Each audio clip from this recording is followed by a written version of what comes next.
이 해당 부분 동영상 올려놨는데 오늘은 1910년대 독립운동에 대해서 배워보도록 하겠습니다. 네, 잠시만요.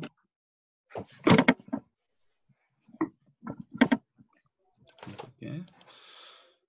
자, 1910년대 독립운동입니다. 1910년대 우리가 지난 시간까지 이제 경제 수탈과 정치 통치 방식에 대해서 배웠었는데 이제부터는 이제 독립운동에 대해서 본격적으로 배우는 거예요.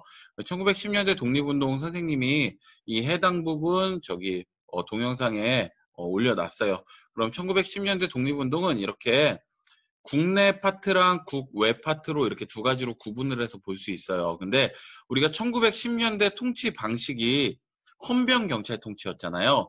거기에다가 우리는 언론, 출판, 집회, 결사 모두 다 금지당했었고 교사는 학교에서 제복 입고 칼차고 수업을 하는 이런 모습들이 있듯이 강압적이고 탄압적이었기 때문에 독립운동을 할 만한 어떤 이 힘이 없었습니다. 무섭죠. 그러다 보니까 이제 1910년대 국내 독립운동의 가장 큰 특징은 비밀 결사 운동이라는 특징이 있어요. 말 그대로 몰래 사람들끼리 결사, 단체를 조성해서 독립운동을 준비한다라는 뜻입니다. 그래서 우리가 신민회에서 만들었던 이런 대성학교, 숭의여학교 이런 학교의 학생들이 자립단이나 송죽회라는 단체를 만들어서 우리가 독립운동을 해야 되는 이유, 그리고 한글 교육 이런 것들을 단체 내에서 실시했고요.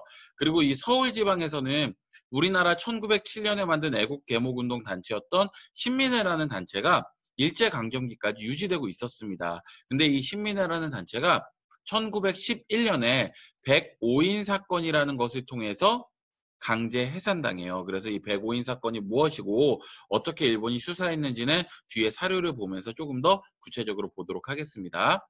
이 또한 1910년대 가장 중요한 거는 이 독립의군부와 대한광복회라는 단체가 만들어졌는데 이것에 대한 비교를 해보는 거예요.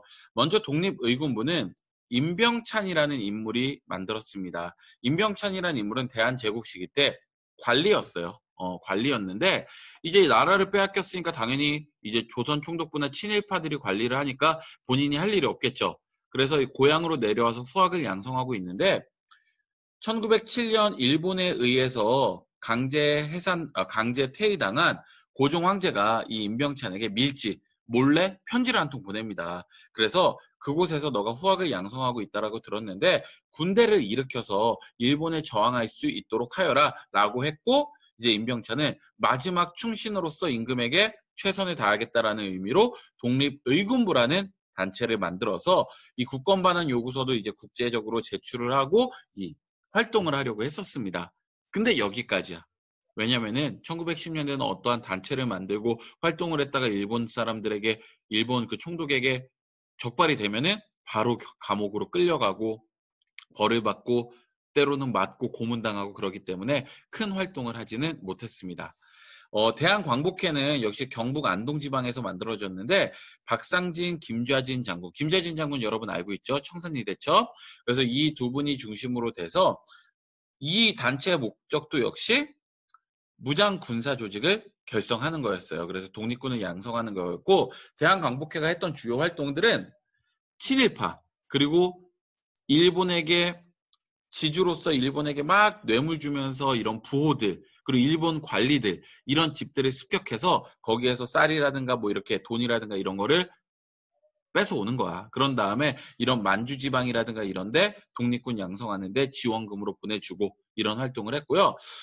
이 두 단체를 군대를 조직한다, 독립을 위해서 준비했다 이런 것들 모두 다 유사하는데 가장 중요하게 비교되는 점 중에 하나가 뭐냐면 이 독립의군부는 독립한 다음에 어떤 나라를 만들고 싶어 라고 했을 때 복벽주의라는 걸 내세웠습니다. 복벽주의는 다시 돌아간다라는 거예요. 언제로?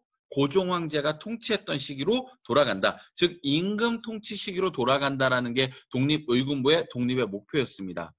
반면에 공화정은 우리가 독립을 대한광복회는 우리가 독립을 하더라도 공화정치 체제로 돌아가야 된다라고 주장을 한 거예요. 즉 국민의 대표는 국민들이 뽑아야 된다. 이게 너무 다르죠. 하나는 왕정으로 돌아가야 된다. 하나는 백성이 중심인 나라로 돌아가야 된다라가 다른 거예요. 그래서 이 대한광복회랑 독립의군부는 이 두 가지 내용 가지고 비교하는 문항들이 자주 출제되니까 이렇게 알고 있으면 됩니다. 자, 여기까지 들으면 선생님 이게 다예요? 네, 다예요.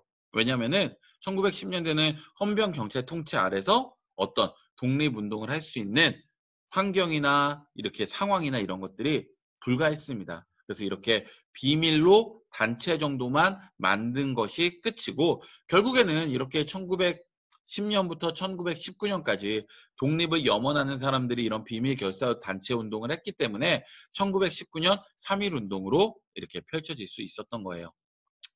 자, 그 다음에 국외 독립운동 기지를 볼게요. 국외 독립운동 기지는 1890년대부터 1900년 초반까지 우리나라 사람들이 많은 사람들이 국내에서 빠져나갔습니다. 빠져나간 사람들은 독립운동을 하다가 의병 활동을 하다가 혹은 뭐 지주에게 수탈을 너무 당해서 이렇게 해서 빠져나간 사람들이 만주나 미주나 상하이나 이런 쪽으로 많이 갔는데 대표적으로 이 만주나 간도 지방으로 우리나라 사람들이 많이 넘어갔어요. 그럼 여러분들이 상상해 보세요. 여러분들이 만약에 갑작스럽게 미국 LA로 이민을 가야 된다. 그럼 제일 먼저 어딜 찾아갈까요? LA에 딱 떨어졌는데. 공사관, 영사관 가겠죠. 근데 이때 당시엔 그게 없어요. 그러면 여러분은 아마 LA 한인타운 갈 거야. 그래서 어떻게 해요? 지나가는 한국인 비슷한 사람, 한국인 얘기 들으면은 저기 혹시 한국인이세요? 이 근처에 제가 다닐 만한 학교가 있을까요? 이 근처에 집은 어떻게 구한? 일자리는 어떻게? 이런 거 물어보겠지. 왜? 여러분이 차이나타운 안 가고 재팬타운 안 가는 이유가 뭐야? 그래도 한인타운 가면은 같은 민족이고 같은 동포니까 나를 도와주지 않을까? 이런 희망이 조금 더 큰 거잖아요. 그런 것처럼 이 만주로 아무것도 빈손으로 넘어간 사람들이 결국에는 우리나라 사람들끼리 모여서 사는 곳 이런 곳으로 사람들이 운집하게 돼 있어요. 그래서 이 서간도 지방은 이 서간도 지역에 우리나라 사람들이 모였고 하나의 커뮤니티를 조성하는 거예요. 그래서 그 사람들이 이제 경학사랑 부민단이라는 단체를 만듭니다. 북간도 지방에는 중광단이랑 대한국민회라는 단체를 만들고요. 여기 연해주 블라디보스토크에 있는 데는 권업회랑 성명회라는 단체를 만드는 거예요. 자, 이 단체들이 이제는 이렇게 생각을 합니다. 우리는 비록 나라를 잃은 서름에 혹은 나라를 너무 힘들게, 나라가 너무 힘들게 해서 이렇게 나라를 벗어나서 이렇게 고생을 하고 있지만 우리 후손들만은 이렇게 살게 하면 안 되잖아. 그랬을 때 가장 중요한 거는 교육만큼은 놓치지 말자라는 생각을 많이 했어요. 그래서 이 지역에서는 이렇게 신흥무관학교라든가 서전서숙 명동학교 이런 것들이 만들어졌습니다. 신흥무관학교라고 하면은 우리나라 독립군들이 나온 대표적인 양성소예요. 그런 곳이고 이 명동학교 같은 경우에는 우리가 뭐 윤동주 시인이라든가 이런 분들도 이렇게 공부했었던 그런 곳입니다. 그래서 이 신흥무관학교, 서전서숙 명동학교가 만들어졌고 이 학교에도 교육 목표가 있겠죠. 당연히 이런 학교의 교육 목표는 나라를 찾을 수 있는 독립운동가 독립군을 양성하는 겁니다. 그래서 이 신흥무관학교에서 나온 군대는 서로 군정서군, 이 서전서숙과 명동학교에서 나온 군대는 북로 군정서군 대한독립군이 있습니다. 이 군대들이 1920년대 초반 봉오동 전투라든가 청산리 대첩에 주요 활약을 하는 그런 군부대가 되는 거예요. 반면에 이 연해주 같은 경우에는 여긴 러시아 땅이잖아요. 그러니까 서구의 문물로 받아들이기 쉬웠고 그러다 보니까 이 민주주의나 이 정치에 대한 관심이 있었어요. 그래서 다른 지역보다 빠르게 대한광복군 정부라든가 대한국민의회와 같은 정부의 모습이 먼저 설립이 됩니다. 자, 그리고 이 미주 지방, 하와이나 멕시코의 사탕수수 농장이나 오렌지 농장으로 갔던 사람들도 이 1909년 장인한 전명훈 선생이 외교 고문이었던 스티븐스를 암살하는 샌프란시스코에서 암살하는 그 사건을 보고 이승만 박사, 박용만 선생, 안창호 선생을 중심으로 대한인 국민회를 만들어서 우리가 여기서 없이 사는 살림이긴 하지만 조금씩이라도 돈을 모아서 독립자금을 보내자라는 이런 단체들을 조성을 했습니다. 이 국외 독립운동도 여기까지가 다예요. 왜? 준비 단계입니다. 1920년대 본격적인 항일 무장 투쟁을 하기 위한 준비 단계라고 생각을 하면 돼요. 그래서 이렇게 국내 비밀결사운동 단체와 이 국외의 이런 준비 단계로서 우리나라 사람들이 모여서 단체를 결성하고 학교를 만들고 그리고 이런 정부의 모습이 나오는 모습, 군대의 모습이 나오는 모습을 쭉 봤으니까 선생님 동영상 한 번 더 보도록 합시다. 자, 사료 보면서 정리할게요. 자, 이 왼쪽 사료는 이 백오인 사건과 관련된 거예요. 우리가 신민회라는 단체가 1907년에 비밀 결사단체로 만들어졌잖아요. 근데 일본이 이 신민회를 해산하고 싶은데 꼬리가 잡히지 않는 거예요. 한 명을 신민회 회원으로 잡아 넣었어요. 근데 얘를 아무리 고문을 하고 매질을 해도 불지를 않아요. 다른 신민회가 어디 있는지. 왜? 모릅니다. 비밀 결사니까 몰라. 그래서 이 일본 놈들이 어떻게 머리를 썼냐면 이 초대 총독 데라우치라는 사람이 있는데 그 사람이 테러를 당했어요. 분명히 용의자가 있습니다. 근데 그 용의자를 못 찾는 척하면서 용의자로 추측되는 사람들을 다 검거하는 거예요. 신민의 회원 같은 사람들을. 그리고 한 600명을 검거해놓고 거기에서 모진 고문을 해서 신민의 찾아냅니다. 그래서 그 600여 명 중에 105인의 신민의 회원을 추출해서 감옥에 집어넣는 거죠. 그러면서 신민회를 강제 해산시킨 거예요.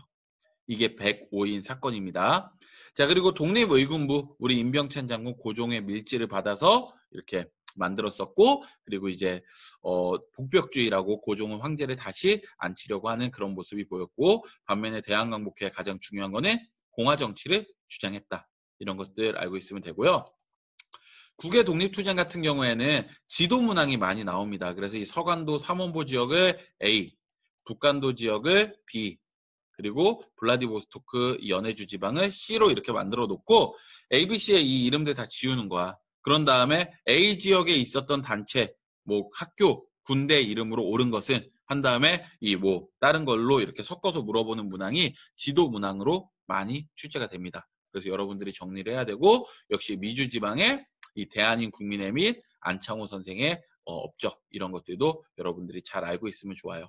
그래서 오늘은 이렇게 좀 간단해요. 간단한데 내용이 없어 보이지만 그래도 이게 1920년대 독립운동을 본격적으로 시행하기 위한 준비 단계라고 생각하고 여러분이 이해하고 학습했으면 좋겠습니다.